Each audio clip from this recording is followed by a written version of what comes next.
लंबी जंग करना कोई बच्चों का खेल नहीं। ये कहावत यूक्रेन के राष्ट्रपति ज़ेलेंस्की पर बहुत भारी साबित हो रही है।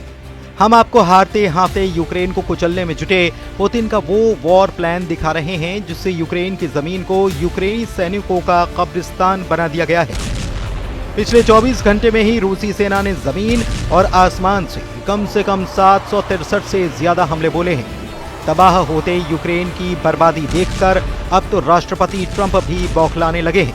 अमेरिका में सबसे ताजा सर्वे में अमेरिका ने राष्ट्रपति ट्रंप पर भड़कते हुए कहा है कि ट्रंप पूरी तरह से पुतिन के हमलों की अनदेखी कर रहे हैं और यूक्रेन जंग में ट्रंप अब धृतराष्ट्र की तरह आंखें मूंदे बैठे हैं।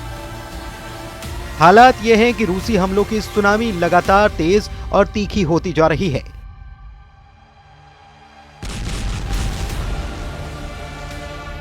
सिर्फ 24 घंटे में ही यूक्रेन के खेरसॉन, खार्किव और डोनेस्क में रूसी हमलों में 400 से ज्यादा बड़ी इमारतें और घर भस्म हो चुके हैं। सबसे चौंकाने वाला खुलासा तो ये हुआ है कि पुतिन ने यूक्रेन के साथ साथ यूरोप पर हमले करने के लिए 1,60,000 से ज्यादा नए सैनिकों को जंग में उतार दिया है। दावा तो यहां तक किया जा रहा है कि पहले भर्ती हुए 1,50,000 सैनिकों के अलावा ये अतिरिक्त सैनिक रूसी सेना को बेशुमार ताकत और बढ़त देंगे। आप पुतिन के युद्ध के जुनून को इसी से समझ सकते हैं कि मार्च महीने के 30 दिन में ही यूक्रेन के 22,000 सैनिकों को मारने का दावा किया।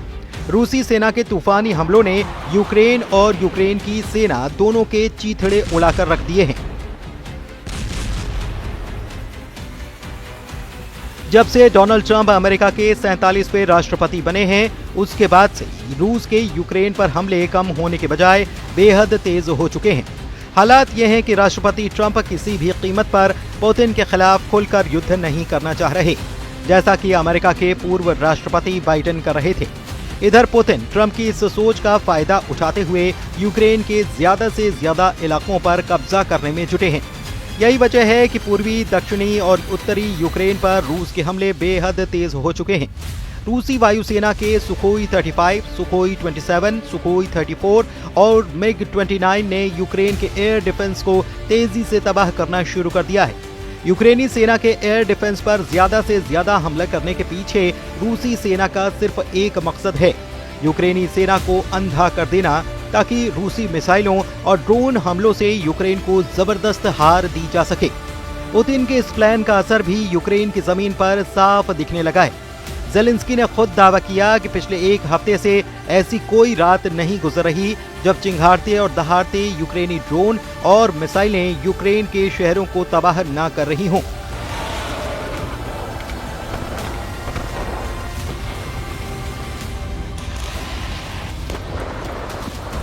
यहां तक कि राजधानी कीव में तैनात अमेरिका और यूरोप के एयर डिफेंस सिस्टम को रूसी सेना बुरी तरह से तबाह कर चुकी है, जबकि जमीन पर यूक्रेन को मिले जर्मन लेपर्ड टैंक, ब्रिटेन के चैलेंज 2 और चैलेंजर 3 टैंक और अमेरिका से मिले अब्राहम टैंक भी रूसी सेना के तूफानी हमलों को रोक नहीं पा रहे हैं। रूस यूक्रेन जंग को 37 महीने हो चुके हैं। चौथे साल में चल रही जंग में अब ऐसे युद्ध के मौके पर यह पहुंच चुकी है जहां पर यूक्रेनी सेना पूरी तरह से तबाह हो रही है। रूस की सरकारी समाचार एजेंसी ने रूसी सैन्य विशेषज्ञ आंद्रेई मारोचको के हवाले से दावा किया है कि मार्च 2025 महीने में ही रूसी सेना ने यूक्रेनी सेना को बुरी तरह से भून डाला है। रूसी सैन्य विशेषज्ञ आंद्रेई मारोचको का दावा है कि रूसी सेना ने लुहांस्क बॉर्डर पर ही भयंकर जंग के दौरान मार्च महीने में ही यूक्रेन के 22,000 सैनिकों को मार डाला है, जिसमें भाड़े के लड़ाके भी शामिल हैं, जो यूक्रेन की तरफ से रूस के खिलाफ जंग करने में जुटे थे। रूसी आंद्रेई मारोचको का डंके की चोट पर दावा है कि यूक्रेन सेना को फरवरी की तुलना में मार्च महीने में 13 गुना ज्यादा सैनिकों का नुकसान हो चुका है। फरवरी में रूसी सेना ने सिर्फ 1800 यूक्रेनी सैनिक मारे थे, जबकि मार्च में यूक्रेन के 22,000 सैनिक मारे जा चुके हैं। यहां तक कि रूसी सेना के T-90, T-72 जैसे T सीरीज के टैंकों ने भी यूक्रेनी सेना के टैंक और बख्तरबंद लड़ाकू वाहनों को भारी नुकसान पहुंचाया है। आंद्रेई मारोचको का ये भी दावा है कि बख्तरबंद लड़ाकू वाहनों को भारी नुकसान हुआ है और लुहांस बॉर्डर पर ही यूक्रेन के 1100 टैंक और बख्तरबंद वाहनों को रूसी आर्टिलरी और टैंक ब्रिगेड ने उड़ा दिया है। उधर यूक्रेन के राष्ट्रपति जेलेंस्की ने कहा है कि रूसी हमलों की भौगोलिक स्थिति और क्रूर हमले सचमुच हर रोज रात में दिखाई देते हैं। पुतिन को कूटनीति की कोई परवाह नहीं है और पिछले कई हफ्तों से बिना शर्त युद्ध विराम के लिए यूएस का प्रस्ताव रहा है और लगभग हर दिन इस प्रस्ताव के जवाब में रूसी ड्रोन, बम, तोपखाने की गोलीबारी और बैलिस्टिक हमले होते हैं। रूस पर दबाव बढ़ाया जाना चाहिए। सभी कठोर उपाय जो युद्ध छेड़ने और उस व्यवस्था को बनाए रखने की उसकी क्षमता को तोड़ सकते हैं जो युद्ध के अलावा कुछ नहीं चाहती। रूस के खिलाफ प्रतिबंध जरूरी है। यूक्रेन के लिए ज्यादा हवाई सुरक्षा जरूरी है। सभी साथियों के बीच ज्यादा सहयोग और एकता जरूरी है।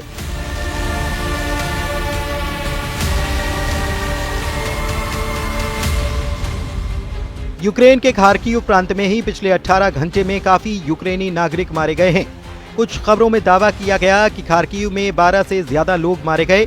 खार्किव में रूसी हमले में यूक्रेन का सैन्य अस्पताल, शॉपिंग सेंटर, अपार्टमेंट, बड़ी इमारतें और सैन्य ठिकाने तबाह हुए हैं। रूस ने हवाई हमलों से तूफानी हमले किए हैं। यूक्रेन के सुमय, ओदेसा, डोनेस्क में रूस ने 111 ड्रोन से हमले किए।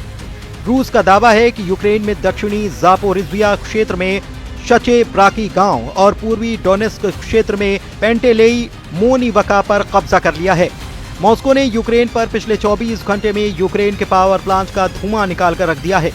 जेलेंस्की ने यूरोपीय देशों से दो टूक कहा है कि अब वक्त आ गया है कि यूक्रेन में यूरोपीय देश जंग करने के लिए अपने सैनिक भेजें। बेहद गुस्से में जेलेंस्की ने साफ कहा है कि यूक्रेन को शांति सेना नहीं, यूरोप की स्पेशल फोर्स और हथियारों की दरकार है। जंग के बीच यूक्रेन के राष्ट्रपति जेलेंस्की ने दावा किया कि पिछली रात में कुल 172 ड्रोन से रूसी सेना ने हमले बोले, जिनमें 100 से ज्यादा शाहिद ड्रोन थे। मिसाइल और बैलिस्टिक धमकियों के साथ साथ बड़े ड्रोन हमले अब लगभग रोज हो रहे हैं। हमारे साथियों को ये समझना चाहिए कि ये रूसी हमले न केवल हमारे लोगों को बल्कि इस युद्ध को समाप्त करने के उद्देश्य से किए जा रहे सभी अंतर्राष्ट्रीय प्रयासों, कूटनीतिक प्रयासों को भी निशाना बनाते हैं। रूस उन सभी लोगों के खिलाफ हमला कर रहा है जो युद्ध को समाप्त करना चाहते हैं।